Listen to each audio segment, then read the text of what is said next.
This is where we start getting into general purpose computers. Up until now, we've only been covering computers that were designed for one particular use and useless for other types of calculations. In 1822, Charles Babbage designed the difference engine, intended to automate the calculation of polynomial functions. One of the earliest applications of computational logic, and it was designed to aid navigational calculations. In 1833, he designed the analytical engine, which was more general purpose, and included an arithmetic logic unit, or ALU, controlled flow through conditional branching, loops, and integrated memory. It was the first general purpose design that could be described as Turing complete. We'll get to what that means in later slides. But because of this, he's considered the father of the computer. The difference engine was a mechanical computer. It used base 10 numbers and operated as a series of gears and indicators. The analytical engine was a bit more complex. This is just a portion of it, but you can see different cams and gears and shafts and rods and all that sort of stuff. Very complex machine. He never actually was able to build either one because of financial constraints and technology constraints at the time. This was before the Industrial Revolution.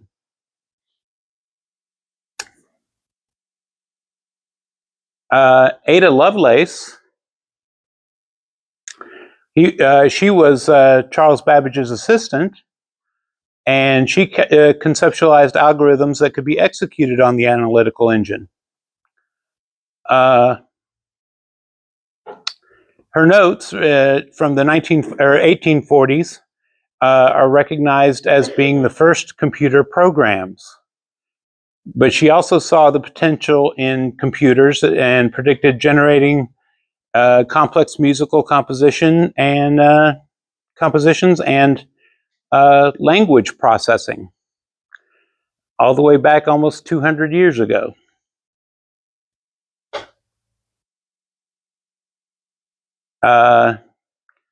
With the Industrial Revolution, advancements came in mechanical systems. These influenced Leonardo Torres Quevedo, if I'm pronouncing that correctly. In the early 20th century, he designed an electromechanical machine with floating point arithmetic, which is fractional numbers. And it also influenced Vannevar Bush, and he explored electronic digital computing.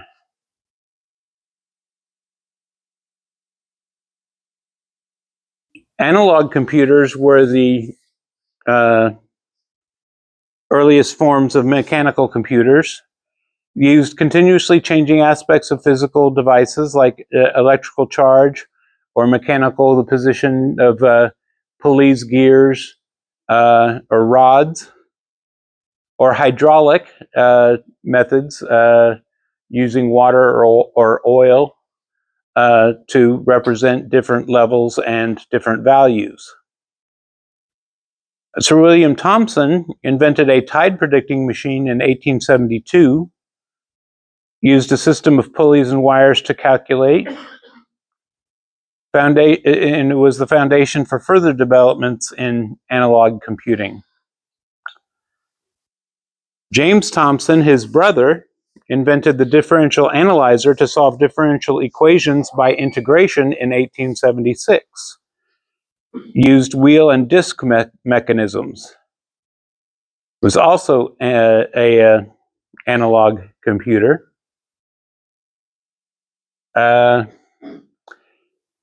Uses for analog computers, well, mainly for warfare. Fire control systems for long-range ship gun laying took into account distance, speed, and direction of the ship and its target, as well as weather effects. As cannons got stronger, predicting where the impact of the projectile would be got a lot more complicated because wind factors, the movement of ships, moving targets. You had to. It got much more difficult to calculate firing solutions. Bomb sights for aerial bombing. They measured the wind speed, altitude, and other effects on bomb trajectory.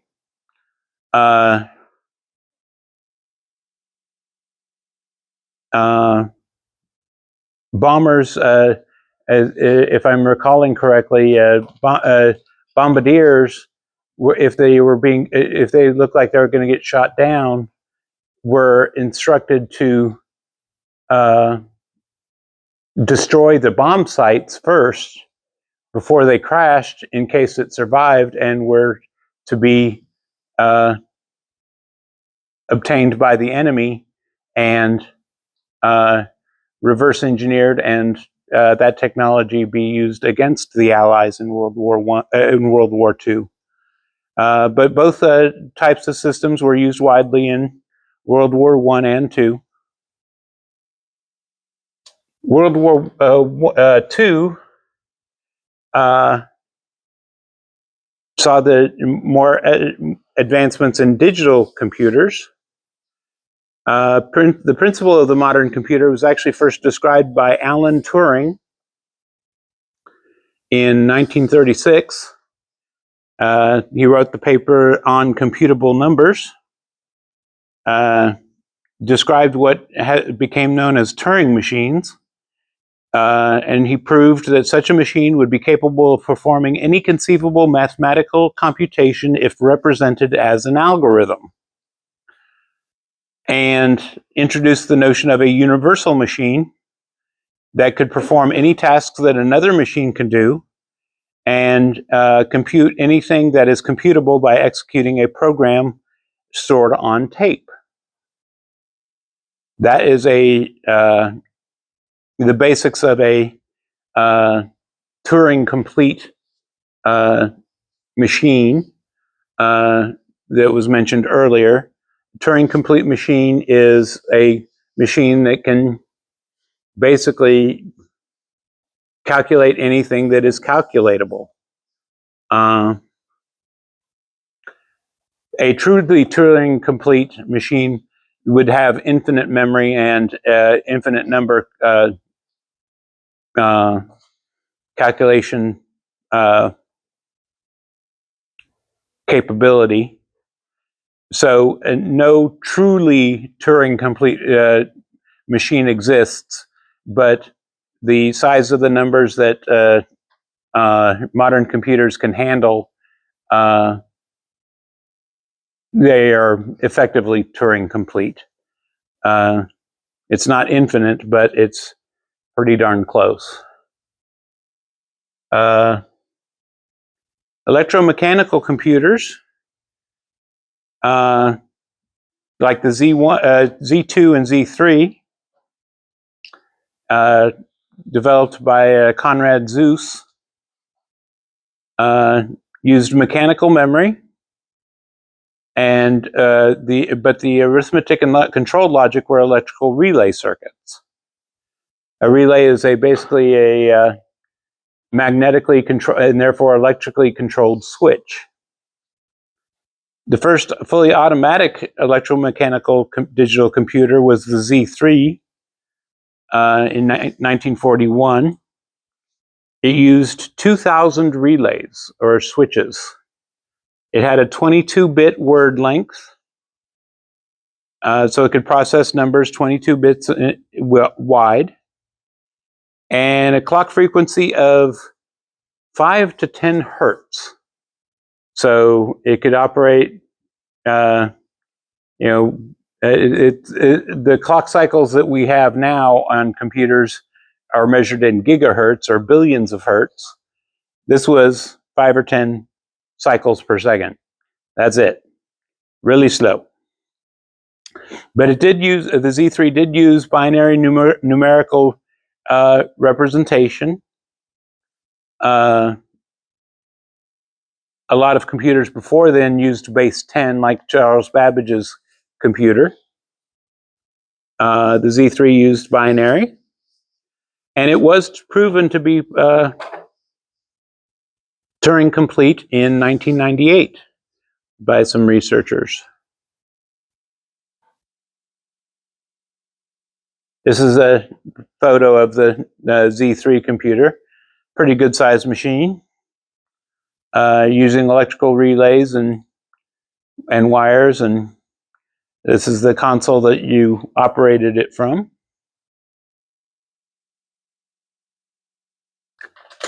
Digital computers.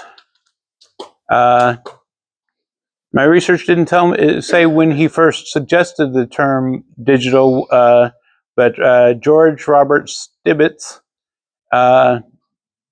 first suggested the term digital, where voltages did not directly represent a value like in an analog computer, but used to encode the signal with ones and zeros.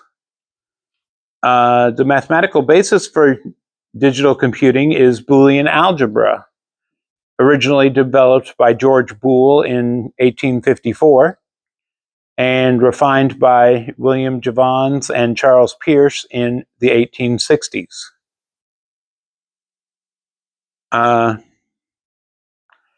Little typo here. In the 1930s, Claude Shannon and Victor Shestakov showed relationship between Boolean logic and logic gates.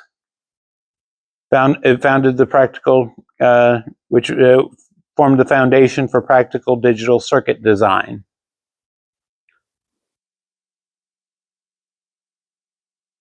The first digital electronic computers. The first one to be fully electronic was Arthur Dickinson of IBM. Heard about those last time. Heard about IBM, the foundations of IBM, in the previous lecture. But it was fully electronic. Both the controls, the calculations, and the output were all electronic. But it still used base 10. In 1942, Atanasoff and Berry created their computer with binary electronic digital calculations, and it used vacuum tubes. A vacuum tube was the predecessor of the transistor. It used a heating element to change the electrical characteristics of the other parts within the vacuum tube. But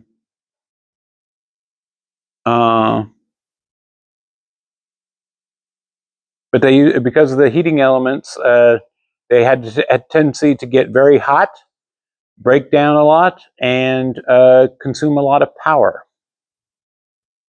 It was a special purpose computer, so it is distinguished from modern computers in that regard. This is a photo of one of those ABC computers, but used how many vacuum tubes was it? 300? 300, yeah. So relatively small. You'd stand at it and operated from this console here.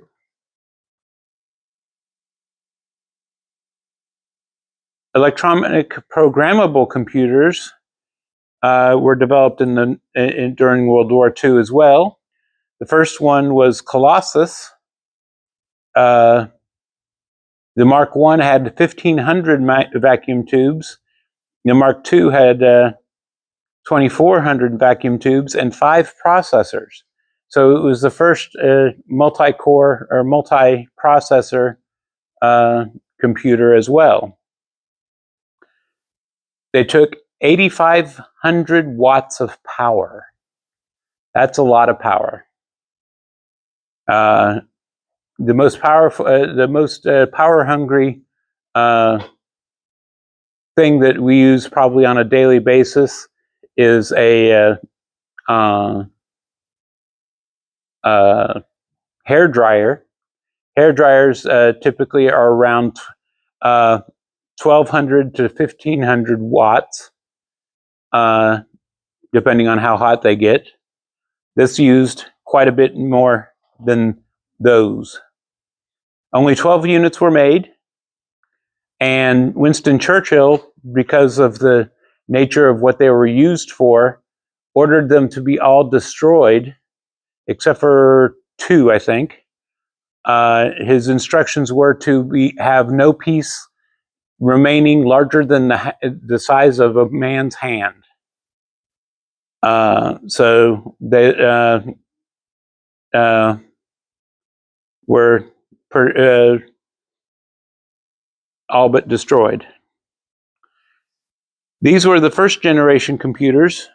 They used vacuum tubes. These are large components. A vacuum tube is typically about yay tall and that big around. Very power hungry and prone to burning out. Although, believe it or not, people still do use vacuum tubes in some applications. It's very hard to find them, the parts for them, because few people, only 1 or 2 companies still make vacuum tubes. But anybody here heard of PV Electronics? Yeah, out in Meridian. They still use vacuum tubes for some of their audio equipment because it sounds better than solid state to those with sensitive ears. But Sony and JVC, I believe, also still use vacuum tubes in some of their high-end equipment.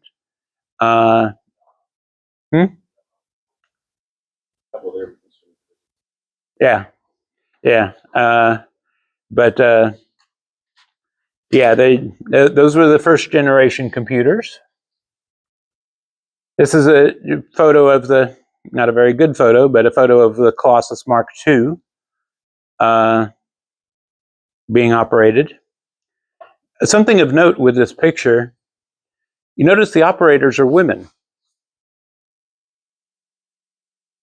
Prior to the late 1960s, programming and operating computers was relegated to women. It was considered soft work, and hence the term software. And it was done. It was done by women. The hard work, the hardware, was done by men, and women did the software. So a lot of the early, I didn't get into it in these slides, but a lot of the early developments in computer science were done by women. Assembly language was developed by, what was her name? Grace Hopper. A Czechoslovakian, I think was the Czechoslovakian lady, invented the use of pointers in programming languages. If you've taken C++, I'm sure you've been frustrated by pointers. Well, you have a nice lady from Czechoslovakia to blame for that. Yeah, like I said, prior to the 1960s or so, mid-late 1960s, most computer science stuff was done by women. But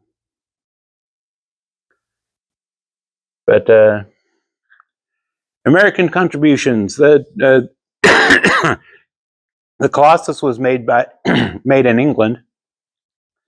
The ENIAC was the or electronic numerical integrator and computer, was the first programmable computer developed in the U.S. It was faster and more flexible than Colossus. It was Turing complete, whereas Colossus was not. But programs were still had to be mechanically set into the machine. Now look at that power that it used. 200,000 watts. That's a lot of power. 1,800 vacuum tubes. 1,500 relays. This thing was a monster. But it still wasn't practical for commercial distribution and production. That came a little bit later. The stored program computer was developed, well, it was proposed by John Mauchly and Presper Eckert, proposed a shared memory architecture computer called the Electronic Discrete Variable Automatic Computer, or EDVAC. While they were building EDVAC, Mauchly and Eckert left the project. John von Neumann came in and made some notes and gave them to the sponsors to the project about the shared memory architecture.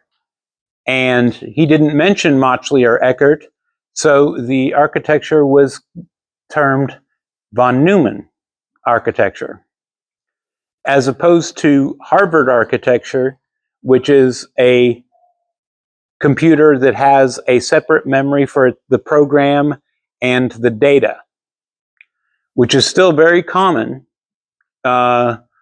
because it's more stable.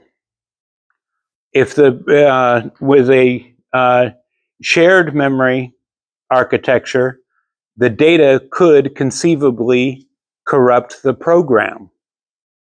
Writing to a variable, if you get the pointer wrong, you point at a point in the program area, you can corrupt the program and your program crashes. Harvard architecture has two memory maps, one for the program, one for the data. You can't corrupt the program with data. This is very common in embedded applications, like the computer that you would find in a microwave or a refrigerator, that sort of thing. Those processors typically have Harvard architecture. General purpose computers are more flexible because of the shared memory model of von Neumann architecture. ECE, the automatic computing engine developed by Turing and others at the UK National Physical Laboratory. They knew for a stored program computer, they needed to have a high-speed memory. So 25 kilobytes, that was it, 25,000 bytes, accessed at 1 megahertz. 1 megahertz. It also used a early form of a programming language, but what was that called? I forget what the name of what they used to program it, but it was a form of programming language. Was developed for that in England. Other stored program computers, Manchester Baby, Victoria University of Manchester, 1948. The Manchester Mark I, EDSAC, University of Cambridge, and then EDVAC finally came online in 1951.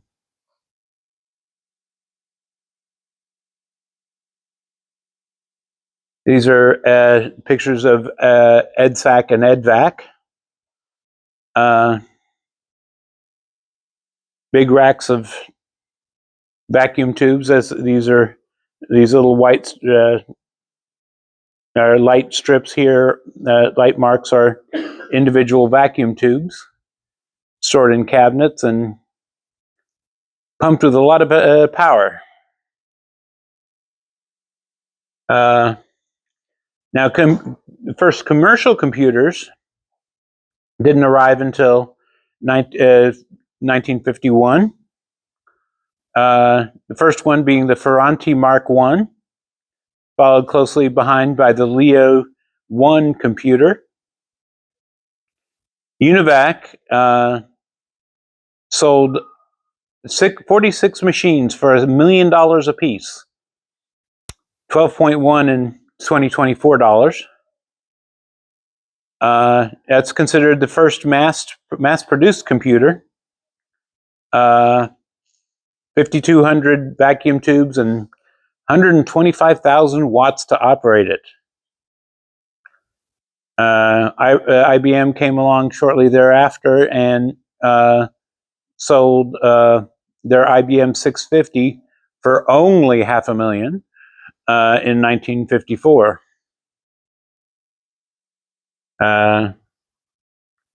Transistors revolutionized computers because they didn't have the heating element and possibility of breakdown that vacuum tubes had, used much less power therefore, and were considerably smaller. It was invented in 1947, but it was a few years later that it was started. They started replacing vacuum tubes. This gave rise to the second generation of computers. The first fully transistorized computers was the Harwell Cadet of 1955. The first commercial transistor computer was the Metrovic 950. IBM came along again and captured 1/3 of the world market with IBM 1401, more than 10,000 units sold between 60 and 64.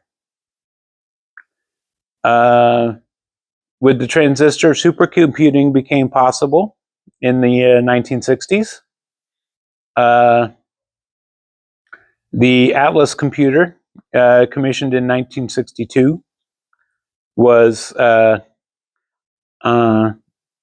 the time was the fastest computer in the world. The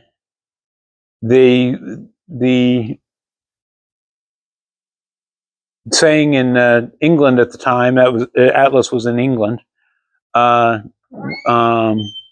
They said that if Atlas was down, half the computing capability of England was down.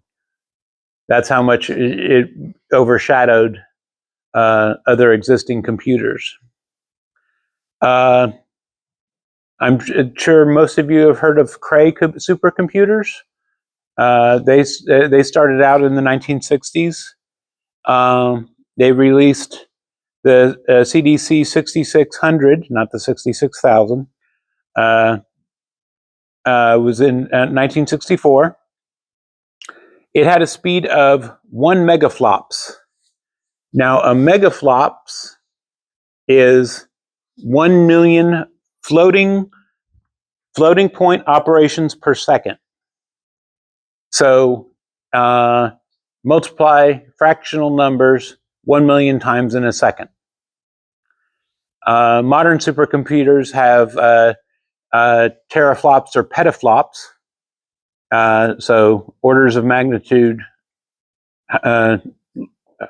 faster.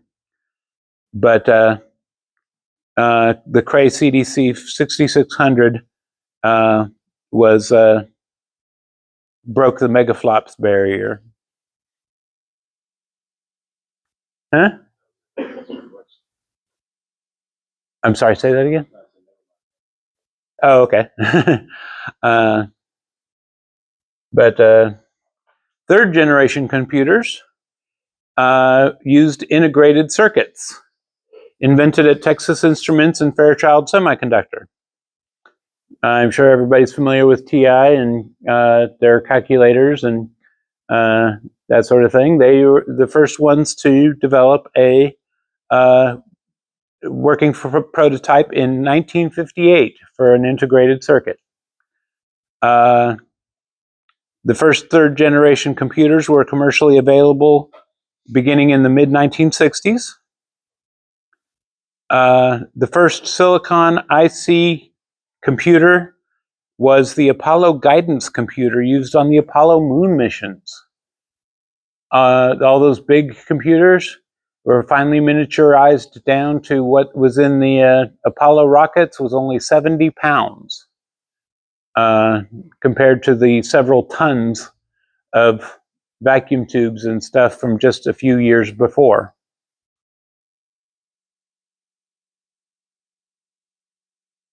Microprocessor computers were the fourth generation of computers. That's what we use nowadays. The first single chip microprocessor was the Intel 4004, released in 1971. Computers started getting much smaller. The first complete pre-assembled personal computer was the Olivetti P6060 in April 1975. Didn't look up the stats on that computer, but for another couple of years, most computers were still kits that you had to assemble yourself upon receiving them. When pre-assembled computers became more popular, the Apple II, the Tandy TRS-80, and the Commodore PET were popular pre-assembled computers. The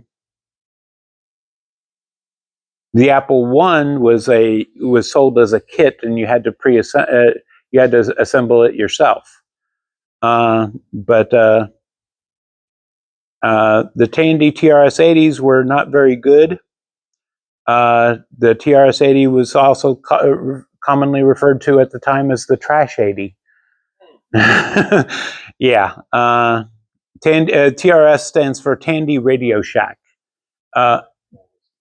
Tandy is the parent company, or was the parent company of Radio Shack at the time. So I worked on one back in the day, and it wasn't that bad, but I mean, my Compaq was better, but yeah, those were popular pre-assembled computers of the time. Multi-core computers, or CPUs, became readily available in the 21st century. Embedded systems, like the processors that you would put in, like a microwave or whatever, even they have multi-core processors sometimes.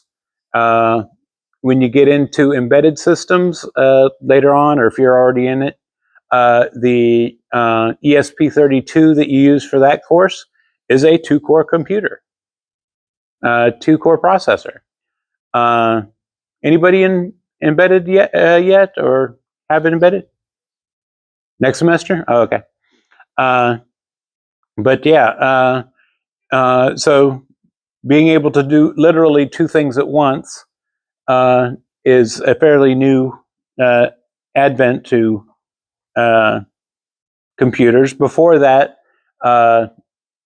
clock sharing was used. You would do one process for a short amount of time, switch to another process, do that for a short amount of time, switch back, and it would happen so fast, so many times, a second, it appeared that the computer would be doing 2 things at once, when in actuality it was doing only one thing at a time, and just switching back and forth. Common processors today have from 4 to 24 or more cores per chip. My laptop has 24 cores. It's not uncommon nowadays for computers to have 16, 24 cores. Speeds things up. Graphical processing units, or GPUs, have thousands of cores on one board. What is it? The NVIDIA RTX 4080 has about 7,500 cores. You still can't get one? Well, they're not cheap, but but they speed things up quite a bit, and they allow for massively parallel computing and supercomputing. Speeds things along quite nicely. And then finally, quantum computing. Are we at the 5th generation of computers yet? They're still not yet practical for real-world applications, but they use quantum mechanical phenomena, and the basic unit of information is called a qubit. But I would have included more, but quite frankly, I did on the quantum computers. But quantum mechanics has always been beyond me. I don't get it. So I wasn't going to try and fill your heads with bogus information because I didn't understand what I was writing. But yeah, they're coming along, and some things they can do faster than traditional computers.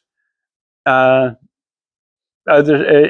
for most practical, everyday, real-world applications, they're no faster than a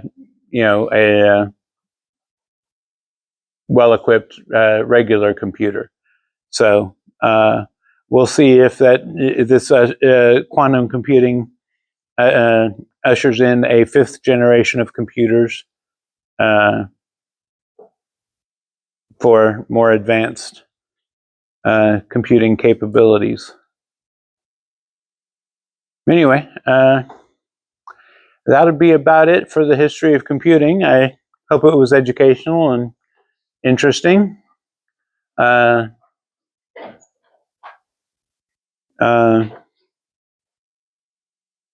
remainder of the semester is going to be